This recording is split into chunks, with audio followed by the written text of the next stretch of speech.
Kaine Kong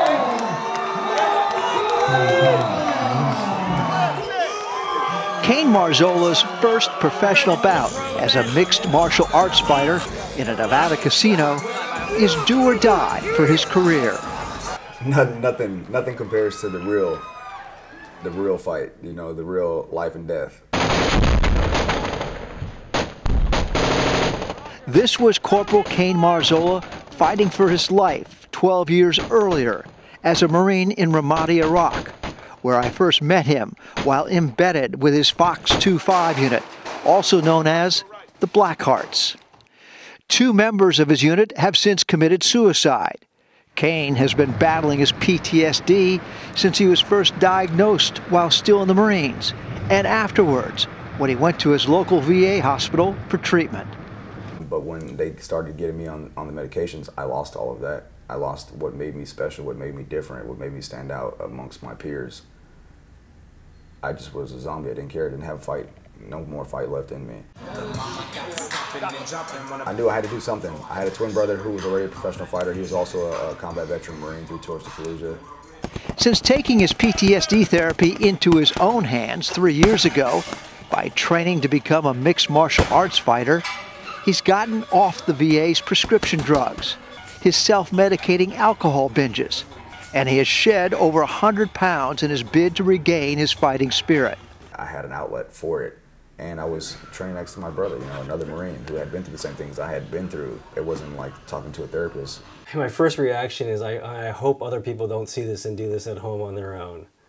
Psychiatrist Dr. Michael Jaffe first started treating PTSD patients at the VA hospital in Palo Alto, California.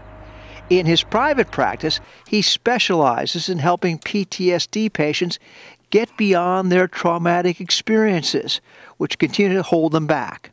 So if you practice and get trained to be a warrior, there's not a lot of practicing and training to not be a warrior. So you have skills in you that are adapted to that world. You're almost programmed. Give any of us given the option between feeling like a failure or giving a fight in something we have a reasonable battle to win, would probably choose the fight. LD Gunfights! Kaine and his brother Kaine Marzola also fight professionally as a team in this live-action pistol range in Las Vegas. Former military and current law enforcement officers come here to test their Mortal Kombat skills against each other with real weapons, firing simulated ammunition which still hurts, and eventually ending up in hand-to-hand combat. My earliest childhood memories was of being a gladiator, being a fighter in the ring or in an arena in front of an audience, hearing the crowd chant my name, because that's where I truly feel alive. Yeah, we might be called killers. There's Americans think that goes on, you know, on combat deployments. Do you ever wish that you could do something else, that you could get all this trauma, all this violence behind you, and go on to something kinder and gentler? I like doing things that make me feel alive or make me present in the moment. And I'm not saying that my way is the best way, because we're all on our own individual journeys. I just know that there's a lot of people out there that have a lot of the same experiences, maybe haven't thought about it the way that I've thought about it. I'm a little concerned he's going right back into the trauma, but according to him, it's different because there you're fighting for your life back in Iraq, back in Afghanistan. Here, it's controlled.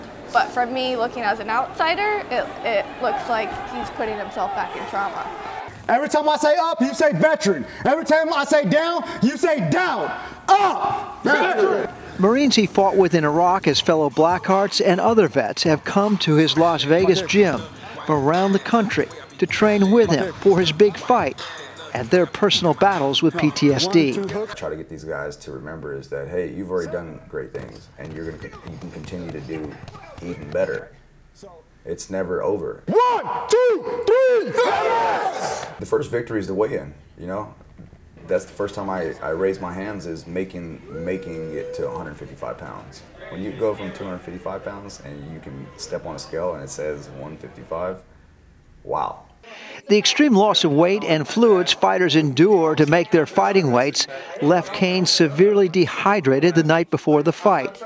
His fellow Blackheart Marine, Cody Lenz, had to give him a saline IV in his hotel room to make sure he could carry on. Given how far Kaine Marzola's had to come and overcome, Just to get here for his first shot at a professional fight is a victory in itself. But probably not enough for him or all the vets coming in from around the country to be in his corner for yet another fight of his life. Win or lose, this is a win. Stepping in there, you know, going through what I went through, this is a win. It's important having other Marines and veterans who have been following my journey to be there to see me accomplish a goal. It's not about the fight, it's a dream. His professional fighting dream is a nightmare for his wife, Kelsey, who retreats backstage rather than watch him fight. My greatest concern about him fighting is that he's one, either going to get hurt, or two, the PTSD is going to come into that a little bit, and it's going to make it go backwards instead of going forward. This fight is everything for Kaine. It's life and death of his fighting career. If he loses tonight, at the level of competition, pro debut, his age, if he loses, he can kiss his career goodbye. His younger, taller, and more experienced opponent took him down and almost out in the first round.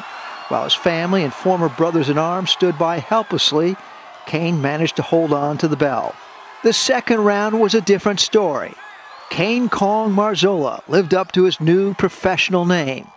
His history of leading from the front as a Marine Blackheart with Fox 25 and accomplished the mission. Not everyone's cut out to be a fighter, you know, but everybody can train because life is a fight. I'm not training my ass off every single day for a competition. I train my ass off every day for the real competition, the real fight, and that's life. In Laughlin, Nevada, Mike Cerre reporting for GlobeTV.